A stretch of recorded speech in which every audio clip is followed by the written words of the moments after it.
Hello, everybody, and welcome to the Flourish Embedded Finance series. I'm Anuradha Ramachandran, Director at Flourish Ventures. As a global fintech investor, our focus at Flourish is to identify technology innovations that at their core help directly or indirectly advance financial health and economic resilience of end consumers and small businesses. Thank you for joining us today for our third conversation in a three-part series on embedded finance. We earlier had covered platforms, which are essentially consumer or small business facing front ends that build financial services as a part of their core offering. The second was about plumbing, which is infrastructure providers that make it easy and fast for different players to embed financial services into their offerings. Today, we will focus on a third and a differentiated set of players that we refer to as plugins. Despite the rather prosaic name, plugins are what we consider product specialists, financial product specialists, who are able to build both a fantastic financial product offering and the technology to deliver it. We call them plugins simply because they can be seamlessly integrated into digital, physical, or phygital platforms and also be used by their consumers. We have an interesting panel today, which has a mix of products. There are two credit specialists and two insurance specialists. While we didn't plan it this way, when we did our first investments, we are very glad to have this mix of offerings in our portfolio. So let me start by welcoming my co-panelists for the day. Suzy Ferreira, co-founder and CEO of Deney, which is Brazil's first API-enabled lender for small businesses. We have Priya Sharma, who's the co-founder and CEO and COO of Zest Money, India's leading consumer credit platform. We have Harsha, founder and CEO of Kuala, Indonesia's preeminent insurtech platform that looks to democratize access to insurance for consumers.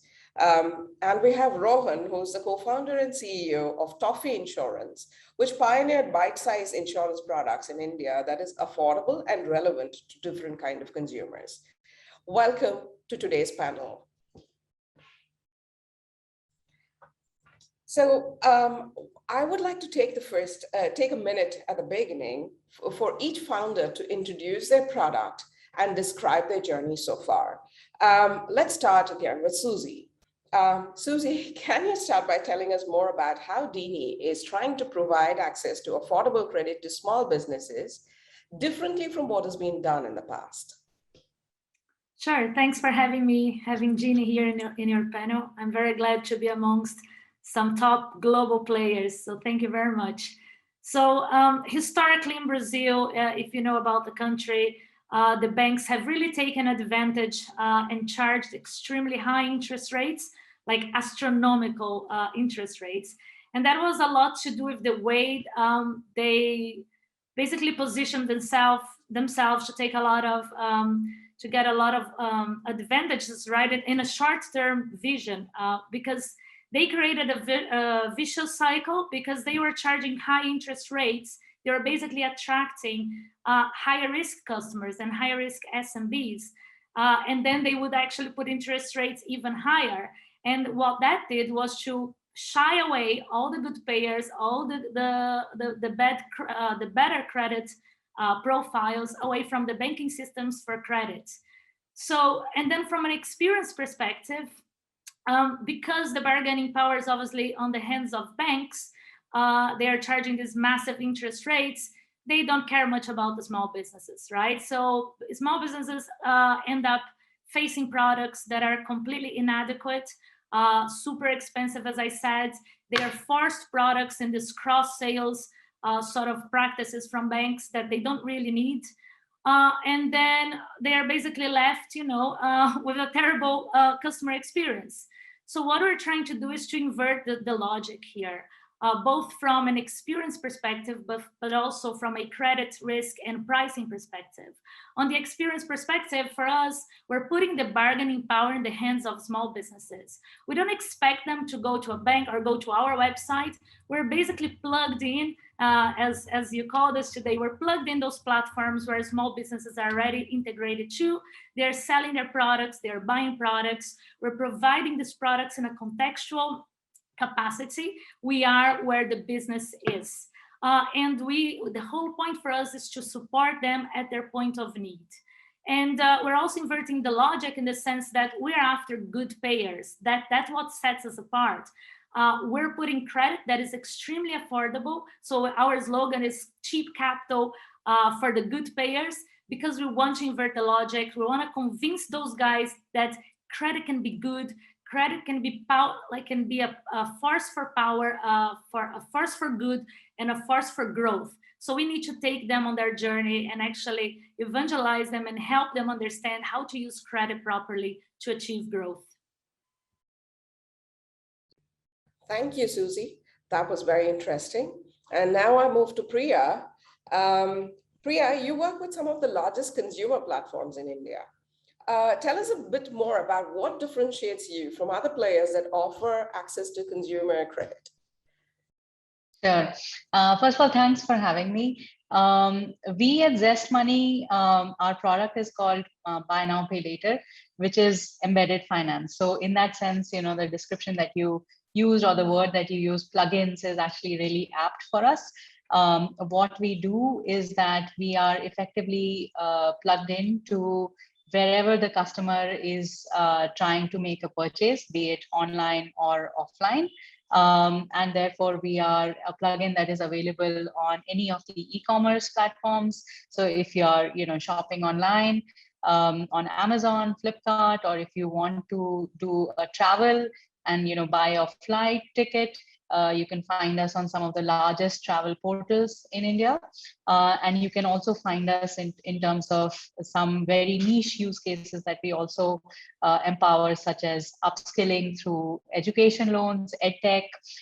We also have expanded to verticals such as EVs or electric vehicles. So what we have built and what we have done is that we have tried to find our customer segment, and we have tried to see what are the various different points at which they need any type of financing.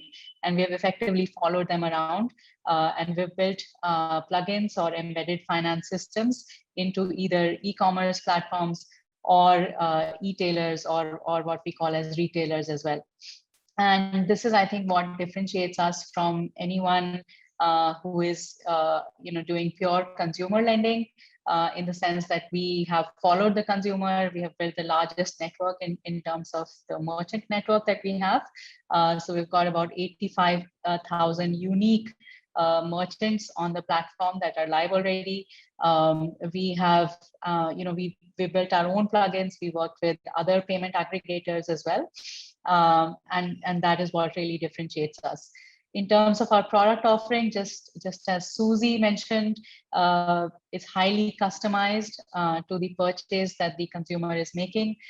So effectively, we look at what their need is, what is it that they're actually buying. We could finance them for, say, a 2,000 rupee purchase on Myntra for a fashion item, and we could also finance their purchase for an Apple iPhone in the Apple Store. So we've built all these multiple touch points for the consumer, but at the same time, we are able to finance and provide a completely digital checkout financing option to the consumer. Okay, we'll move on to Harshit now. So Harshit, insurance is often characterized as a push product, isn't it? So how does embedded insurance solve this problem? How are you providing consumers a differentiated experience to insurance, which as a product they're not too familiar with? Thanks, Anuradha, and great to be here. Yeah, it's a very interesting question because this is a perennial question in insurance. When will or how will insurance go from push to pull? For us, embedded has a very important role in this because we believe that education amongst people is key, and in particular, education through experiences is key in insurance. And we believe that by embedding insurance, making it extremely contextual to what a person is doing at that moment in time, allows the person to very quickly arrive at a decision compared to the normal insurance journey, which is somewhat out of context and therefore needs a lot more thinking and explanation to yourself. Other thing with embedded insurance is that it comes at a very affordable price point, as low as sometimes 1 or 2 cents, all the way to maybe a couple of dollars. It also means that it's an easier experience from a positioning of thinking about the amount of money or outlay you need to go through, right? And it's right there. It's very contextual. So both of these help a customer make up their mind quickly, and also takes away the problem of how do you find access, because the access is right there in something you're doing in your day-to-day life, right? But one thing that we've added on to this, or rather two things, let's say. One is that we believe that while traditionally insurance embedding could have worked for any kind of product, we want people to experience it and we want people to get educated because of this. And so we take a level up, saying that we want to particularly focus on product areas where the volumes will be high, but the value will be low. That's one. And second is that the claims will be quite frequent on purpose, because if there's a high frequency of claims, an education element can be built around insurance. And this means that something which you're likely to think about every day, such as breaking your phone or your flight getting delayed or your Uber coming late, is a much higher likelihood, even though it's a lower payout compared to you having a major car accident, right? And so we focus on those kind of experiences to create an awareness, and that's one piece. And the second is we also focus on areas where customers must make choice. We believe that just purely embedding it and keeping it inside the journey where customers are not making any choice doesn't solve the purpose either. So it needs to be chosen by the customer to truly work as to the principles of how embedding can innovate in the sector and make customers much more educated in the space. Yeah. Thank you. And Rohan, you were the first to launch bite-sized insurance in India, right? So tell us a little bit more about how you visualized affordable, usable insurance, and how, have your customers engaged? How have they benefited from your product? Thank you, Anuradha, and good to be on this panel. Harsha sent some very interesting pieces on the similarities of some of the work that they're doing. So we don't want to sort of take the tag of being the first one for anything. I think so. Insurance is a fairly new ecosystem in the country, right? It's only about 20 years old. And what we realize is as the unbundling of the value chain, insurance value chain was happening, almost all sort of innovation went into the distribution side of things, where people were largely coming in, taking legacy complex products and finding better distribution avenues, whether they're creating web aggregator models where they could compare health policies, motor policies, life policies, so on and so forth. And we felt that nobody was really sort of looking and solving for product in itself. And I think a large sort of, awareness, knowledge, buying issues with insurance comes from the idea of complex products are hard to understand. They're essentially financial products. So we felt that if we take a stab and really sort of strip down products to their bare bones and create narrow event products, take something like a bicycle, take something like a vector-borne diseases, take something like a flight delay, and then package that experience in a manner that most people can understand. We felt that would be a better approach to sort of get consumers to at least interact with insurance in a new ecosystem or a new environment. And I think that's where we started. And so our view was, let's look at large sort of categories where regular sort of consumption is happening. And this consumption could be across asset class or non-asset class. So whether it's an asset class like a bicycle, to a mobile phone, to white goods, to eyewear and opticals, to travel, and a wide range of sort of use cases, but build products for efficiency at point of sale. So we built, and this is one thing that we sort of had in our thesis from day one, which is the constraint we put on ourselves was the products need to be efficient at point of sale. And we don't differentiate whether a point of sale is online or offline. We follow the consumption pattern of that category. So if 99% of the bicycles are sold offline, we'll make sure that our technology plug-in on the back of somebody who's already going in and evolving that point of sale through an ERP or a digital point of sale, we can plug on the back of them to own that insurance journey, so that that bicycle retailer can then offer an insurance product to the customer. And that does two things. One, it creates relevancy for the product. Second, the retail channel is a subject matter expert in the products that he sells. So it's a very easy product for him to sort of push forward or nudge along. We don't call it push. We said almost it's a micro influencer, sort of a nudge that he does. And three is it's a purely digital play. So the process has to be extremely, extremely seamless, right? So in a sense, if you look at what Susie and Priya are doing, they're laying down the infrastructure for a lot of the work that we need to do, right? Where they're sort of building the rails for credit. We're saying we'll do that and piggyback on the infrastructure that's being built out by them and own the end-to-end consumer journey on insurance. So that's what we've been trying to do. We do this across a wide range of categories, offline, online. We make sure that the products that we build are accessible, affordable, and relevant. As the name suggests, toffee. Thank you. That was actually extremely interesting. As you look at, like similarities between the different between the credit offerings and the insurance offering, and that was a great insight that like you're riding on the credit offering to provide insurance products as well. The set of questions that I have to follow right now are kind of like common to all of you, right? Like, because at the core, you all work with partners, right? Like now, what we would like to understand is that how do you choose your core partnerships? Like it'll be great if you can actually describe your most successful partnership and what really clicked in there. So this time, should we like start with maybe Harsha? Sure, happy to go first. Yeah, I mean, partnerships are a core of embedding insurance, and it's I would say a relatively complex process because it's a partnership is more than a sale.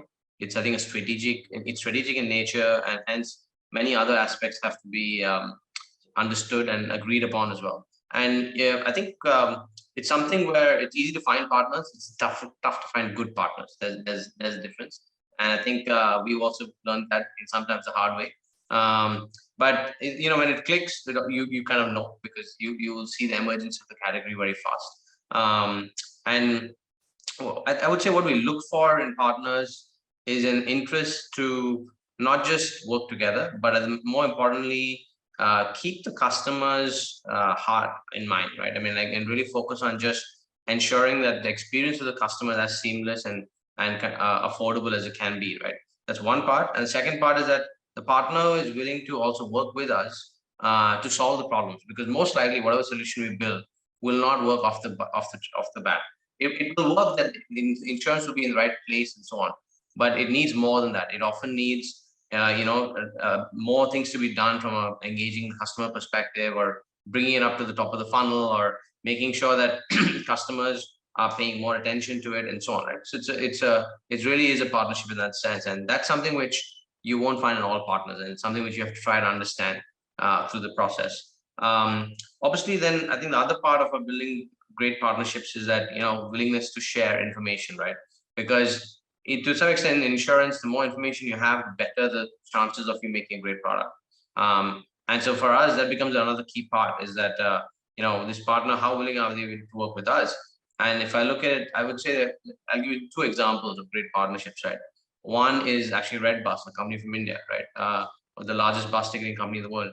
And when we partnered with them, we had a very high, or what we thought or perceived was a very high take rate that a lot of people were buying. We thought it was going really well.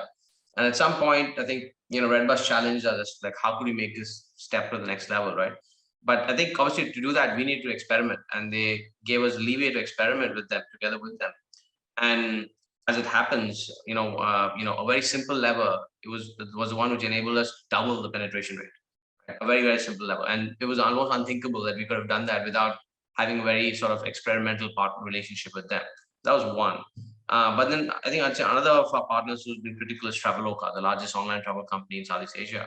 And with them, they understood very well that insurance is a key part of any travel proposition, but they also knew that they had a lot of drop off, right? Because customers come and look at a flight, and a lot of them don't book, right? Because they're worried about whether their work will let them, or is the family free, and so on, right?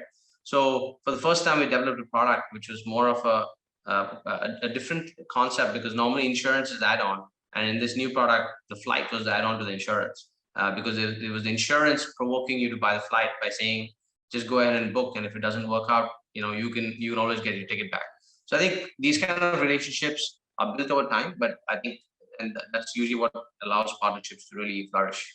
But there is, I would say that typically, in my experience, to make a partnership really fly, you might need to do 10 or 12 experiments before you will know something, you find something that works.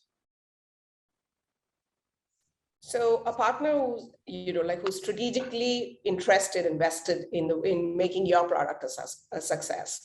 So Rohan, has that been the same experience for you? Yeah, I'd agree to a certain point. Look, I think partnerships are complex for sure.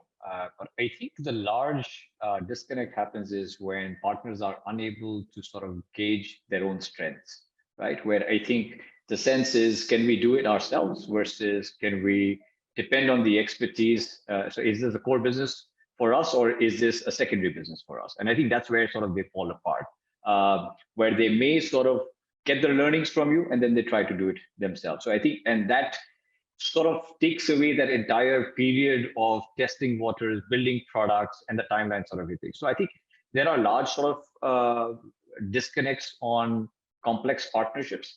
But I think where partners are able to agree on a couple of different things. One for us is, what is the core purpose of them to do this? Is this purely creating ancillary revenue or sort of monetization mechanics, right? And if that's clear and they see a path to clear monetization over the few years of their existence, then it's a simple sort of yes or no.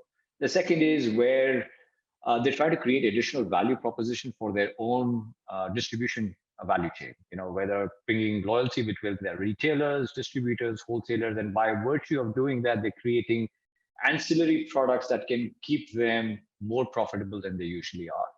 And third, largely is where they try to create a value proposition which is better than the competitor, right? So in which case they are paying for it, and this is where sort of the embedded.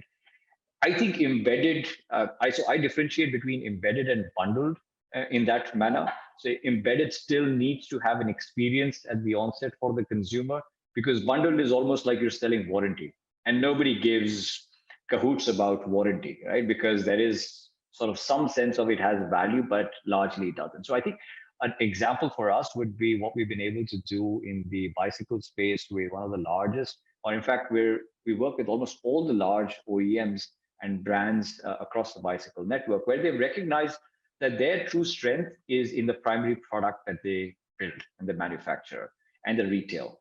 And what they're trying to do is maintain not just retailer loyalty, but also give them additional sort of tools to expand their business, specifically in the SME and the MSME space, right? After the last 18 months of COVID, they found it very, very helpful that, there are third-party businesses, and especially insurance businesses, which are coming and saying, there is a way for your retailer to actually make more money in a very fairly competitive market where his costs have still gone up. And he wants, to find ways to monetize and keep afloat. So, those partnerships have become very strategic, where, everything from experimentation to trying out new product constructs to trying out new distribution strategies actually become easier. But as long as sort of that initial connect is very clear on what is our end goal for this partnership, it becomes extremely important. Thank you, Rohan. So here, one is be strategic and ensure that there is value created, that the partner is vested. The second is that it is very abundantly clear what that value is. Is it directly to the consumers, or is it by way of stickiness through their channels and to get more people participating in the ecosystem? So that's great. Now moving on to the credit folks. So Priya, what has been your experience? What is your most successful partnership when it comes to credit? Sure, absolutely. So given that our product is what we call as buy now, pay later, it was very important for us to ensure that we had the largest and ever expanding merchant network. So what we did was we obviously built very strong partnerships with some payment aggregators, both online as well as offline. And then we also built strong relationships with OEMs. And then we also built strong relationships with some of the online, basically Amazon, Flipkart, and some of these large, parties. So we've actually had to build a lot of partnerships, especially on the merchant side, and this is something that we continue to do so. But the side of partnerships that I'm going to talk about is on the supply side. And this was a conscious decision for us. So on the merchant side, obviously we had to build that network, and it's kind of part of the product and the offering.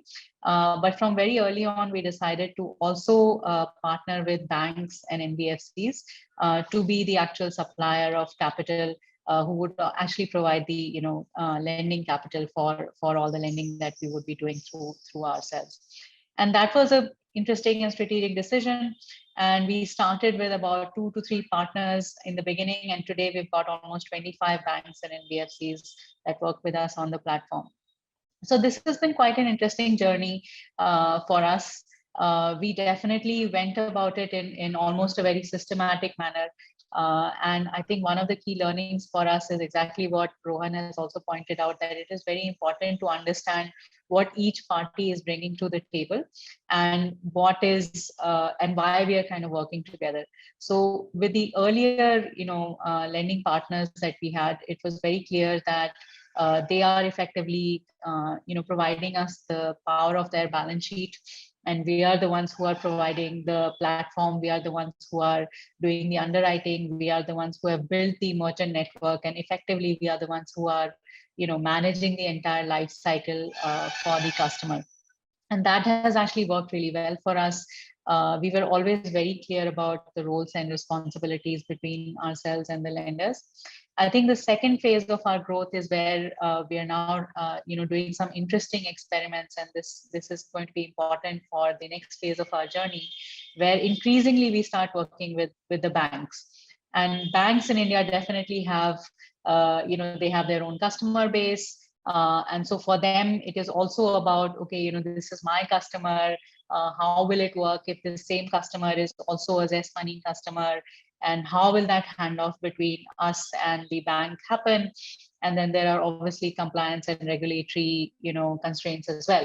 So this is an area that is actually becoming really interesting for us. And again, one of the key things that we have found is that it is important to lay down, the kind of roles and responsibilities really well upfront, and be very clear about who does what. And within the life cycle, given our product and our platform, we have the ability to basically do everything on our own, but so does the bank. And so what we have realized is that actually we're very good at obviously being completely digital, and it's an end-to-end digital experience that the bank actually maybe not be able to provide to their customer, and that's why they are partnering with us. But then there are certain aspects such as the regulatory, the compliance pieces that they are actually quite good at, that we are then working with them on.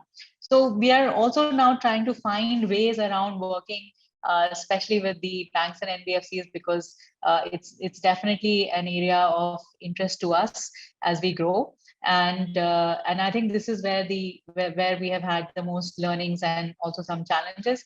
I think on the merchant side, it's a very clear proposition. Merchants work with us because we are bringing a completely new segment of society that is credit enabled. We are enabling a new, we are giving credit to the system. So that's a much more of a win-win. But I think this one is on the lending side is a lot more where there is always some sort of give and take that keeps happening. So partners are both the demand side as well as the supply side, and you need to be demand very side clear. as well as supply. And you need to be very clear on who brings what to the table. Thank you, Priya. Susie, what would you think? Yeah, I really like what Rohan pointed out about purpose, right? It's very important for us that it's not about, we are credit providers, right? It's not about the credit itself, but adding this value to the customer, be it to help them complete a sale of a product, or to buy a product, or to increase the overall sale of the platform. For us, it's very important that perhaps not just about the purpose of the credit and what the credit will do in the platform, but perhaps even with one step back, right? What is the mission of that partner? For us, that is very important, because once you're aligned in the mission, then you can make everything else work. And for us, if your mission is to help customers, help SMBs sell more, that's perfect alignment to us, right? So our example of a good partnership has been that perfect alignment. So there's this e-commerce platform. It's one of the largest in Brazil. a unicorn. We can't yet say the name here, but they have a very clear mission, a very clear purpose to help customers sell more. So by connecting with Genie, we're able to bring this capital for this particular e-commerce shops to be able to purchase more inventory so that they can sell more within the platform. But they are not thinking so much on profits on the short term, the platform in our commercials. They are thinking, how do we look at this almost as an investment in these small businesses? And that's exactly how Genie looks at it as well. So we're creating this product that also mimics this investment product. As opposed to getting paid an interest rate, we're going to have a fee, and that fee will be perfectly related to the cash flows that the small businesses are creating in the platform.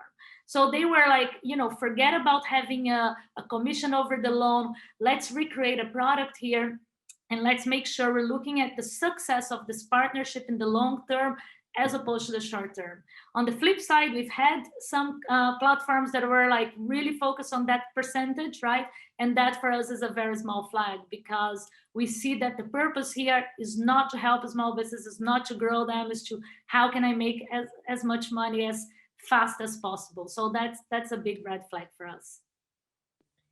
So in a sense, there's like some common messages which are coming out, right? Like that you have to be very strategic, very mission aligned, ensure that, you are in their flow. The purpose of each one of the players is actually clearly defined, etc. But how easy is it in real life, right? Like, so, like sometimes it's very obvious. The strategic fit is very obvious. The monetization model is very obvious. But yet you might face some challenges. Like, for example, I think like one of you alluded to this earlier, the platform thinks it can build itself. The same, like these products themselves. Sometimes it is about like, should we build versus should we kind of integrate with others, right? And what's that, in that context, how easy or how difficult is it for you to work with them on a sustained basis, right? Like, are you always watching out for, them becoming competition? Like sometimes like there's large scale which comes with being on a platform as well. So is it always a tense relationship, or is it does it ease over a period of time? What happens? This time, okay, maybe we should start with Priya. Sure. I think there's quite a few interesting points here. So definitely what we found is that, again, for us, as I mentioned, we are almost a three-way marketplace in terms of the pure business model. So we work with merchants on the one side, and then lenders on the other side as well. So merchants, I think it's fairly simple. But yeah, definitely what we are seeing is that, especially in India and also in the global world, what we are seeing is there's a lot of noise around buy now, pay later, right? So everyone's basically trying to come up with their own buy now, pay later offering, and this is obviously true for even Amazon, who have launched their own buy now, pay later offering within Amazon Pay. Also Flipkart have launched their own, their own custom offering. And then some of the payment aggregators that we work with have also, they keep talking about buy now, pay later. So definitely we are seeing that there is a lot of noise on the merchant side. Similarly, on the bank side as well, I think a lot of the banks especially are waking up to buy now, pay later, and everyone's talking about it and coming up with their own offering. So we definitely feel that in the last 6 months, we have seen almost heightened noise or action around buy now, pay later, especially in India.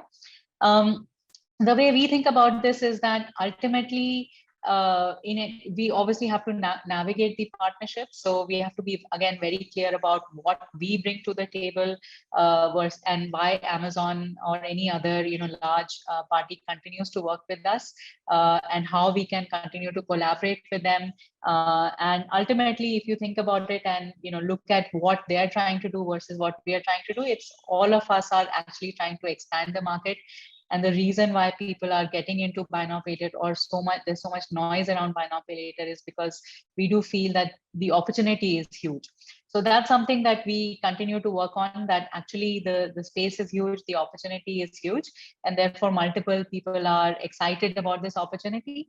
The way we are dealing with this is that obviously we want to be at the forefront of this opportunity, and we already are, in the sense that we are embedded into every platform that is that is now excited about buy now pay later.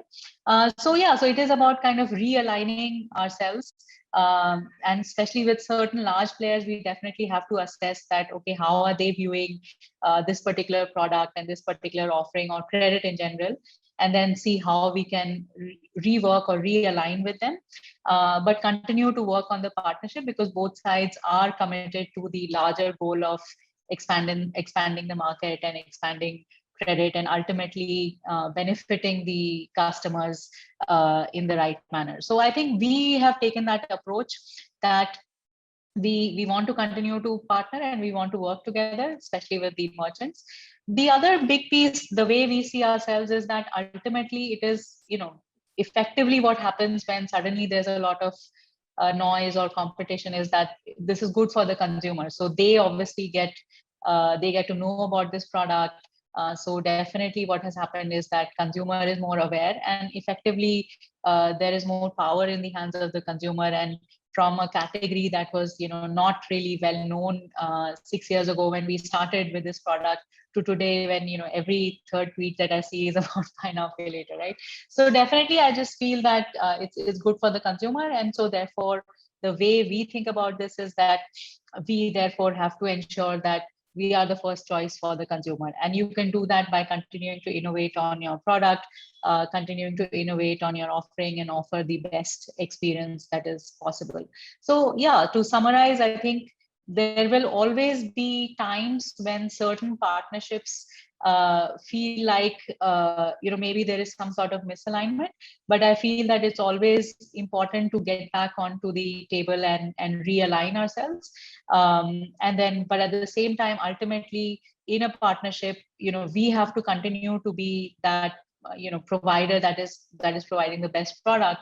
And that is when a large partner will, like an Amazon or a Flipkart or a Make My Trip, will continue to work with us, because they're definitely quite large in the market, and we're relatively a smaller entity and a smaller startup. So that's how we view it, at that you always have to be relevant and stay relevant, and make sure that we are constantly reevaluating the partnerships as we go along, and as time moves, we have to reevaluate partnerships and stay relevant. So the consumer actually value that you kind of like end up providing is a point of defense, which happens if they know you, right, as a different company, Yes. as differentiated from the platform as such. Absolutely. So in that context, does branding become very important? Your own branding, Yes. that is become very important. And in that context, again, you are differentiated from the plumbing as well as the platform's own offerings, right? Like that you have your own branding. Is that the same case for you as well, Susie? Yes, it depends on the platform that you're working with, right? Some platforms are probably looking at having their own brand, but some of the platforms are seeing the advantage of not having their brand, because this credit relationship and financial service relationship can also associate some negative connotations, right? Let's suppose a customer isn't, doesn't, we're not accepting there for the credit, for instance, so they're declined for some purpose, or for instance, when we're doing collections and the relationship goes sour. So some companies are seeing this advantage of, it's our brand, as long as, this is how we speak to our customer and this is the relationship, and they're guiding that. But we continue to be this powered by, right? We're not the full brand, because of course it's all happening in their interface, but we are the powered by, and there is still a relationship there. Well, I think one of the questions here that you asked about how easy it is, right, to crack the partnership. Basically, it can be as easy or as hard as, I guess, you go to market with. One thing that we decided to do at Deney to completely lower the barrier of starting the relationship with a partner and show the value was to have this no-code approach, right? There is no coding, nothing is expected from them. Nothing from a development perspective, no upfront costs, and we're able to very quickly show them the value, because they can basically use all the infrastructure that we already built, like all the flows, all the interface. And then we work with the platforms on the background with thousands of different companies' profiles, all of the revenues, like historical revenues and so on, and then we present that to the customer through our own cycle and our own flow, sorry. And that allows them to quickly show, actually, there is product market fit in the platform, get engagement from their stakeholders, and then we start working around an MVP, right? Like the MVP of the integration. So it is very important at this point that there is a lot of alignment, as we talked about before, on the commercials, because otherwise this can drag as well. One of the things that we see to drag this discussion with partners is the commercial side, and also the marketing is another point that it's quite important, because these guys, these platforms are marketing your product, marketing something that you know better than any of them, right? I think that's where Priya mentioned having the very clear definition of roles and responsibilities is very important. For us, it's still early days, we're still working around. Maybe Priya, I'll reach out to you to learn a little bit, because this is so important, having a very clear definition and being able to influence a lot on the marketing, because basically when you're marketing a credit product in a company that has a completely different core, they will tend to try to market it according to their experience. And to get the right people, the right credit profile, it's like fishing. You've got to have the right bait to do that, because like Deney, we're focused on the good payers, right? So we want to make sure our marketing is able to attract the good payers, because that is what our product proposition is. Also, I think one thing that you asked was about this huge fear, right?